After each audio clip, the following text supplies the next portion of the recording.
What if some technology from the ancient world ended up in the hands of medieval or modern scientists? Historians and archaeologists often like to talk about this. In this video, I will tell you about archaeological discoveries that could rewrite our history. However, some of them still rewrote it. Hi friend, you are on the KirTop channel.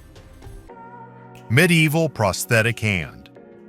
During archaeological work, a skeleton with a rare iron prosthetic arm was found near Freising in Bavaria. This amazing prosthesis dates back to the late Middle Ages or early modern period and was discovered near the parish church of St. George. The find was sent to Munich for detailed study. The prosthesis was intended for the left hand, missing 4 fingers. Apparently, it was covered in leather and contained a soft padding at the base, and the fingers were made of non-ferrous metal. Although such prostheses were rare, about 50 examples of similar products have been discovered in Central Europe. These ancient prosthetics demonstrate the attempts of doctors of the time to help people who had lost limbs, especially amid numerous military conflicts such as the 30 Years' War. One of the most famous prosthetics was created for Götz von Berlichingen, a knight who lost his arm in 1504. His story inspired Goethe to write a play. Both of Götz's prostheses have survived and are now in the family castle in Baden-Württemberg. Obsidian mirror. Ancient civilizations in Mexico used obsidian mirrors or tezcatls as divination tools. Looking into the depths of the mirror, the sorcerers were transported to the world of gods and ancestors. Obsidian mirrors can be seen as a metaphor for the images of ancient Mexican monuments. They reflect not only the object, but also the person looking. The main accessory of the supreme Aztec god Tezcatlipoca is an obsidian mirror. His name translates to smoking mirror. He is often depicted with a mirror on his chest, wearing jewelry, or in place of his right leg. Tezcatlipoca was the ruler of the night and its creatures, primarily the jaguar, which according to beliefs could move between the earthly and underground worlds. In 1969, American artist Robert Smithson visited Mayan ruins, following the path of writer John Lloyd Stevens. Despite traveling through Mayan territory, Smithson claimed to embody Tezcatlipoca. This experience inspired him to create a piece of art in which he used mirrors to illustrate time travel. In the early 20th century in Mexico City, Augustus Genin, a Mexican collector of French origin, amassed an extensive collection of pre-Columbian artifacts. Ancient Mexican mirrors from his collection survive to this day in various shapes and sizes. Sometimes they were reused, inserted into Christian crosses, or as symbols of vanity. Devil's tracks. On the night of February 8, 1855, mysterious hoofprints appeared in the snow of Devon. They could be seen on rooftops, fields, and narrow streets from up to 100 miles away. The journey of the tracks was not interrupted even in front of obstacles in the form of walls or rivers. Many believed that these were traces of Satan himself. These tracks, also known as devil's hooves, left behind an inexplicable path. The prints resembled those of a donkey, but their placement suggested a bipedal creature. Each track was about 8 centimeters wide and about 10 centimeters long, and the distance between them was from 20 to 40 centimeters. The tracks extended throughout the Devon region, including the ex-estuary area. One of the most unusual aspects was that the tracks appeared out of nowhere and then disappeared. Sometimes they paused at a pile of hay to resume on the other side. In the Times newspaper of February 16, 1855, these marks were called Satan's prints. Many quickly linked this phenomenon to the Prince of Darkness, especially when footprints appeared on doorsteps and around churches. Some people believed the tracks were fake. Some considered possible sources of traces of cats, hares, mice, and badgers. However, no animal could leave marks on the roof. Of course, there were aliens. Some associated the tracks with UFOs or sea monsters. Scientist Mike Dash suggested that there could be different reasons behind the tracks. However, the exact origin of the tracks still remains unknown. Some continue to believe that it was Satan who wandered Devon on that fateful night in 1855. What do you think about this? Write your opinion in the comments. Toothbrush from the time of Frederick the Great.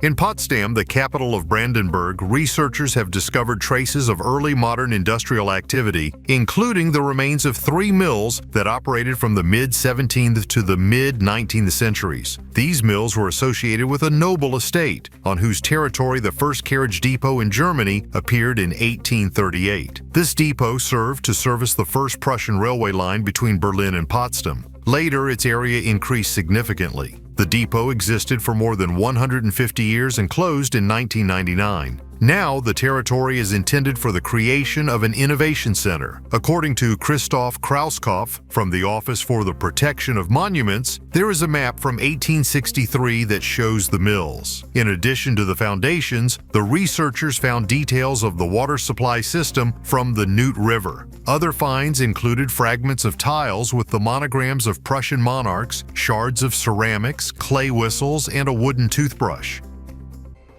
Light-skinned, blue-eyed giants. For centuries, there have been rumors about giant people who lived on Earth in the distant past. Bone finds around the world support these myths. One of the most mysterious places with such finds is Santa Catalina Island off the coast of California. Santa Catalina is a small, cozy island near Los Angeles, part of the Channel Islands archipelago. Its history begins with the settlement of the Gabrielino Indians about 7,000 years ago. After them, both Spaniards and Mexicans visited here until the island became part of the United States. The story of young Ralph Glidden, who moved to the island in 1896, deserves special attention. After finding an Indian skull, he became interested in searching for ancient relics. Growing up, Ralph conducted many archaeological excavations, finding over 800 graves and many artifacts. He sold these relics to museums and private collectors. The Catalina Island Museum, founded by Glidden, is known for its unique exhibits. Among them, the skeletons found by Glidden became especially popular. But the greatest resonance was caused by his application for the discovery of the remains of people 270 centimeters tall. According to him, they had a European appearance, blonde hair and blue eyes. One of the amazing finds was the skeleton of a girl surrounded by the remains of 64 children. According to Glidden, the remains of more than 3,000 people were discovered on the island. Most of them were tall, which was not typical for the Indians. In 1913, German-born physician A. Furstenen discovered an 8-foot skeleton in Avalon Bay, along with artifacts, including a stone with symbols. But when trying to extract it, the skeleton collapsed, leaving only part of the bones. The press actively responded to such reports. The Ogden Standard-Examiner newspaper wrote about Glidden's findings in 1929, claiming the existence of an ancient tall race on Catalina. In addition, it was said that on the nearby island of Santa Rosa, skeletons with double rows of teeth and 6 fingers and toes were discovered in 1959. Furstenen also heard legends about an ancient race of giants on Catalina who lived before the arrival of Europeans. However, Glidden's sensational findings on Santa Catalina remained in question for scientists from around the world. Most scientists believed that he was looking for funding for his research, and rumors said that the skeletons in his museum were only high-quality fakes. According to some sources, part of the giant skeletons was sent to the University of California and the Smithsonian Institution, where they disappeared into secret storage facilities. Archival photos allegedly depicting these skeletons are controversial. There is an opinion that they are fake, but researcher L. Marzulli claims their authenticity, noting the presence of a 6th finger on one of the hands. In 1962, sensing his impending death, Glidden sold his collection for just $5,000. He passed away in 1967. Today, the question of who Ralph Glidden was, a master of hoaxes or the discoverer of a mysterious civilization, remains open. Unfortunately, no convincing scientific evidence has been found for the existence of giants on Earth along with humanity. Cannonballs from Dracula's Army.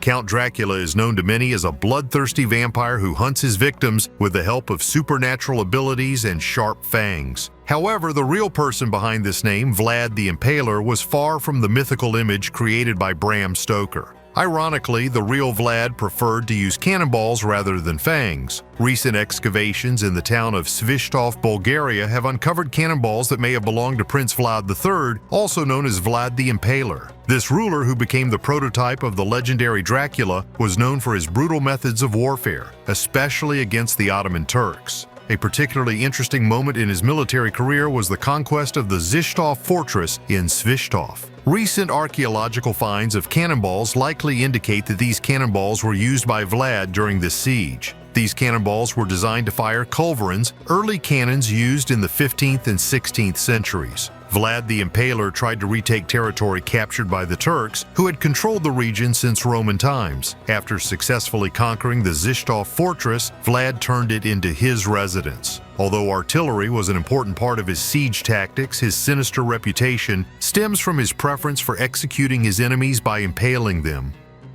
Visby Lenses.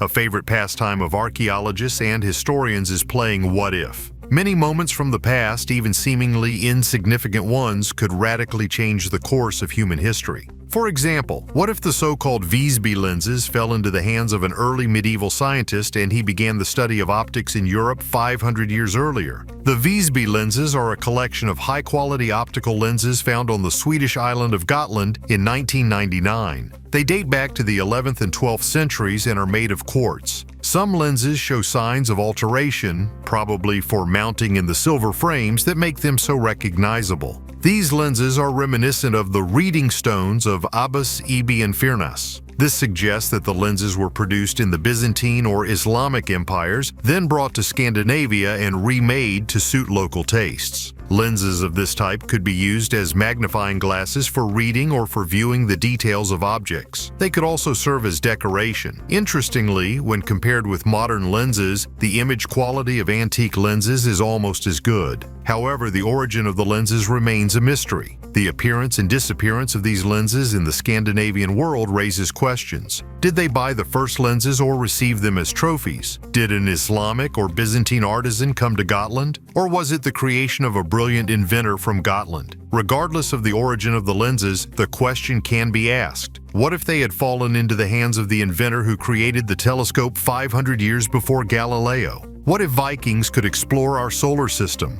What if the science of optics had begun to develop 500 years earlier? Rune Stone from Rioka.